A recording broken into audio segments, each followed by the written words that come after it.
pour ceux qui sautent sur mes vidéos dès qu'elles sont en ligne, ça y est, j'ai réellement, je pense, trouvé un moyen de récompenser la communauté qui va vous plaire. Ça sert à rien juste de faire un airdrop de temps en temps et de donner quelques trucs. Là, ça va être un petit peu différent. Il y aura certes quelque chose à gagner, mais je pense que j'ai trouvé la forme qui va permettre de créer quelque chose d'intéressant et qui va motiver ma communauté.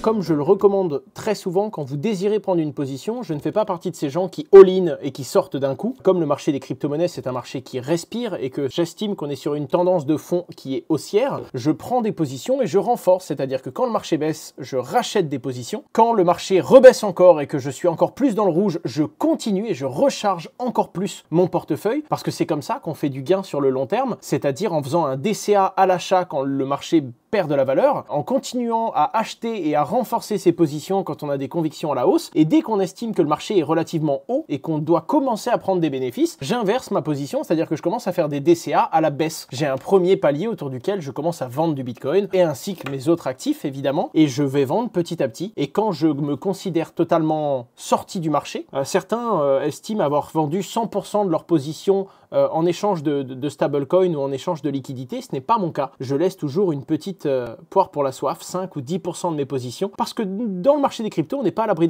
d'un coup de cul, et ça c'est un truc à retenir les amis. On n'achète jamais le plus bas, le bottom, et on ne vend jamais au plus haut. Ça n'arrive jamais, sauf sur un coup de chance. Donc arrêtez d'essayer d'être totalement out tout en haut et totalement in tout en bas, ça n'arrivera pas. Quand vous estimez que vous êtes en bas, rachetez mais conservez un petit peu de liquidité au cas où ça descende plus bas. Et à l'inverse, quand vous voulez complètement sortir du marché, laissez 5 à 10% de vos positions, car c'est ce qui vous permettra de garder un petit peu de plaisir dans ce marché si vous êtes complètement sorti et que vous voyez le marché vous offrir des plus beaux records et toucher des plus hauts qu'il n'a pas encore offert jusqu'alors. Je suis sur Kandu Inu, je connais pas, ça doit être un même coin. J'ai l'équivalent de 8000 € dessus. Ma mise de départ était de 700 €. Eh bien écoute mon ami, si t'as fait x10 et que t'as pas récupéré, c'est monté jusqu'à 12 000 €, mais je n'ai rien retiré pour le moment. Comment gérer un même coin? Pour être franc avec toi, le même coin, c'est du pile ou face. Ce que tu es en train de me dire, c'est que tu as été dans un casino, tu as fait pile ou face, tu es passé de 700 € à 8000 balles aujourd'hui. Moi, je suis toi, je vends tout. Je vends complètement tout. Ou alors, tu laisses juste ta mise initiale en jeu au cas où ça continue à monter. Mais pour moi, les mêmes coins, c'est réellement un casino en ligne pour le coup. Tu tires une pièce et t'espères qu'elle va tomber du bon côté. Et encore, quand tu tires une pièce, tu as une chance sur deux. Sur certains mêmes coins, crois-moi. Ceux qui en profitent, ce sont les fondateurs. Donc, tu as un peu moins d'une chance sur deux. Parle-nous du Tada, le Tada Davis. Il s'est pris des grosses claques dans la tête, ça a été très dur. Ils ont livré l'application, je suis content. Le token a tenu, il est repassé en dessous des 5 cents, mais là il a tenu les 6 centimes, il est beaucoup plus résilient depuis. En fait c'est simple, le Tada n'arrivait pas à tenir son prix. Pourquoi? Parce que quand le token a été listé, pendant une petite semaine, les investisseurs n'avaient pas de token, la fondation n'avait pas de token, personne n'avait de token, même pas les exchanges. Et donc en gros il n'y avait aucun vendeur, il n'y avait que des acheteurs. Et le problème, c'est que la communauté a fait mouner le token, et le token est monté à 30, 35, 37 centimes je crois, pendant quelques jours seulement. Après, dès que les investisseurs ont eu des tokens, t'as des mecs qui sont arrivés qui avaient fait un multiple de x10, donc les mecs ont vendu, mais ils ont vendu une toute petite partie de leur investissement. Et naturellement, impossible de maintenir un haut prix comme celui-là, parce qu'après, il faut que la demande soit organique. Et donc là, le token, il est sur un prix qui est beaucoup plus sain, qui est beaucoup plus maintenable, entre guillemets, parce que c'est 2-3 fois le prix des gens qui l'ont gagné sur le launchpad de Multiversix. Donc évidemment, tous les débuts de mois, t'as ceux qui tombent leur token, qui le vendent, parce que tous les gens de la communauté qui ont été éligibles pendant le launchpad ont gagné de l'argent. Mais naturellement, tu te retrouves loin du prix top. Et c'est pour ça qu'il y a des gens qui gueulent et qu'il y a des gens qui sont vénères et ils ont raison. Mais quand tu as un token qui était à 30-35 centimes, impossible à tenir quoi. Impossible à tenir, il est descendu beaucoup plus bas. Par contre, pour le développement, l'appli se développe toujours. Ils ont sorti l'application live. Je crois qu'ils ont 750 000 tâches en une semaine. Donc ça fonctionne vraiment très très bien. Et pour le coup, maintenant, elle est live. Vous pouvez télécharger Tada sur l'Apple Store. Vous pouvez le télécharger également sur... T'arrêtes de bouger partout là. Sur l'Apple Store, mais également sur le Play Store. Et pour le coup, Tada, c'est un projet qui, s'il veut voir ses chances, il doit se développer sur 2-3 ans. Ça peut pas se faire sur du court terme. Rien n'est carré en France pour les dérivés.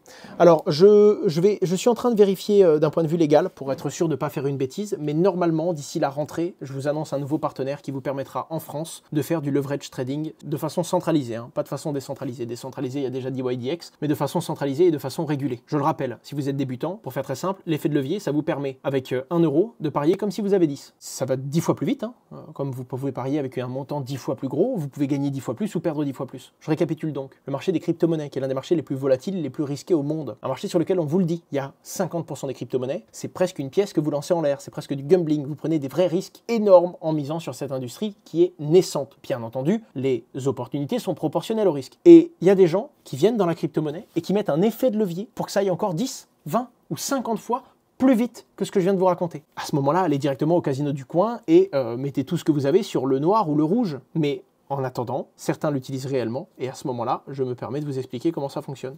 Mais oui, c'est risqué. Oui, mais BitGet, ça va être pareil que Bybit dans quelques semaines ou quelques jours, hein, crois-moi. Hein. D'ailleurs, tous ceux qui sont sortis de Bybit, ils ont été sur BitGet. Vous croyez que j'ai pas envie, moi, de vous donner un lien d'affiliation BitGet? Vous croyez que j'ai pas envie de vous donner un lien et de vous dire faites du leverage trading ici, moi ça va me rapporter 20, 30, 40, peut-être 50 000 euros d'affiliation par mois. Évidemment que j'ai envie. Sauf que je suis en France. Tant que je suis en France, je respecte les lois françaises. J'ai des entreprises qui sont enregistrées auprès de l'autorité des marchés financiers et je respecte les lois de mon pays. Mais en tant qu'influenceur, croyez-moi, si je pouvais, parce qu'à partir, en fait, c'est simple. On peut pas protéger les gens d'eux-mêmes, d'accord? On peut expliquer aux gens, on peut les éduquer. Pour moi, on ne doit jamais vendre un produit sans dire la vérité, cacher des choses. Ça, pour moi, c'est vraiment pas juste. C'est ça la différence entre l'erreur et la faute. Par contre, à partir du moment où vous avez compris les risques, à partir du moment où vous savez qu'investir comporte des risques, vous savez que c'est de l'argent, les crypto-monnaies, c'est pas une blague, d'accord? Vous pouvez réellement perdre quelque chose qui est important pour vous. Vous ne devez pas jouer de l'argent que vous n'êtes pas prêt à perdre. À partir de là, si vous avez envie de faire du leverage trading, si moi je vous donne pas mon lien, vous allez aller sur une autre chaîne YouTube et vous allez prendre le lien d'un autre mec français. Et si c'est pas un autre mec français, c'est un mec français à Dubaï. Et si c'est pas un autre mec français à Dubaï, c'est un mec à l'international qui vous dit ah vous êtes en France, mais tenez si vous voulez faire du leverage trading, si vos influenceurs français ne vous donnent pas le lien, prenez le mien. C'est ça la réalité. Un être humain c'est pas un abruti. Si vous avez envie de faire quelque chose, même si c'est pas Owen Simonin qui vous donne ça sur sa chaîne, vous allez le faire à côté. Moi j'essaye de vous donner entre guillemets et d'apprendre aux plus débutants les bonnes bases, les trucs à savoir quoi, les pièges de base dans lesquels il ne faut pas tomber et faire en sorte que ce ne soit pas entre guillemets des non-dits, que ce ne soit pas entre guillemets des mensonges et des fausses promesses qui vous font tomber dans le piège. À partir de là, quand vous avez ces fondamentaux-là, ça reste risqué quand même d'acheter du Bitcoin,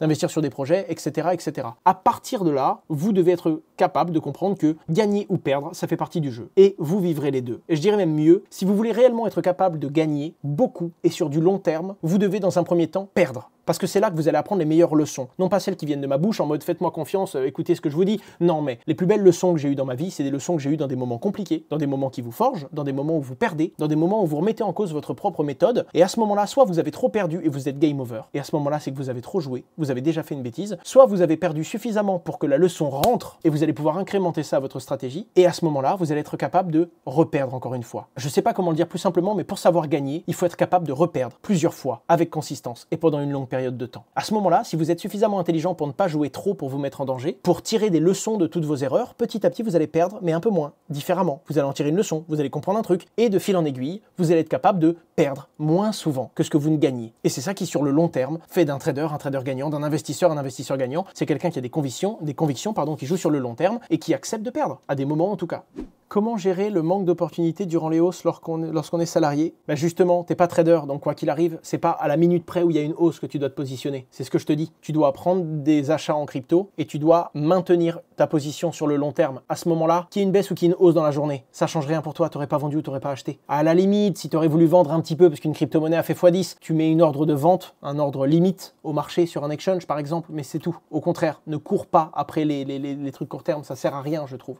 Tengem, tu conseilles? J'aime beaucoup Tengem. Moi, j'utilise aussi beaucoup Ledger, mais j'aime aussi Tengem, ouais. Que penses-tu de la bague Tengem? J'ai pas encore essayé la bague en fait. Si tu veux, j'ai un device ici. Alors d'un côté, c'est super pratique pour les transactions, surtout que moi je porte pas mal de bagues, donc je vois un peu l'idée. D'un autre côté, je la porterais pour signer mes transactions, mais je la porterais pas dans la rue, quoi, naturellement. C'est comme Ledger quand il avait fait des colliers pour mettre ta clé Ledger. Non, une clé Ledger, ça se met tout sauf autour d'un collier, je trouve. Enfin, je sais pas ce que vous en pensez, mais ça me semble plutôt évident. C'est pas autour d'un collier que tu as envie de mettre ta clé Ledger. Peux-tu préférer Ledger à Trezor qui est open source? Je préfère Ledger pour des questions d'utilité, ouais. Ledger n'est pas open source, donc suppose de faire confiance.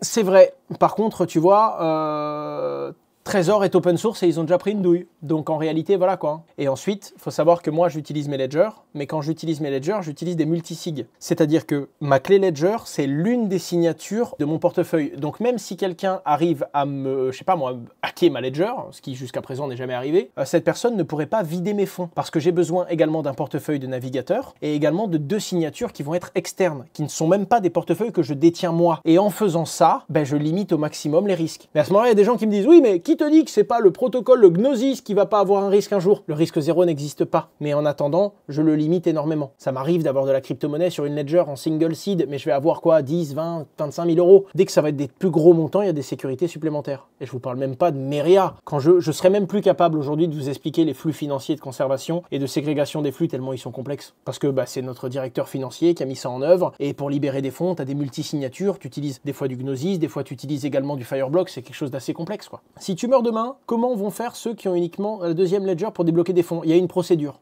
Ils vont devoir attendre un certain temps parce que du coup, c'est une procédure de recovery. Et j'ai certaines de mes adresses où les assets vont s'envoyer automatiquement au bout d'un certain temps sans action en fait. Mais surtout, le gros de mes assets sont détenus par des personnes morales qui sont donc des entreprises dont il y aura un gestionnaire à ma place si je décède.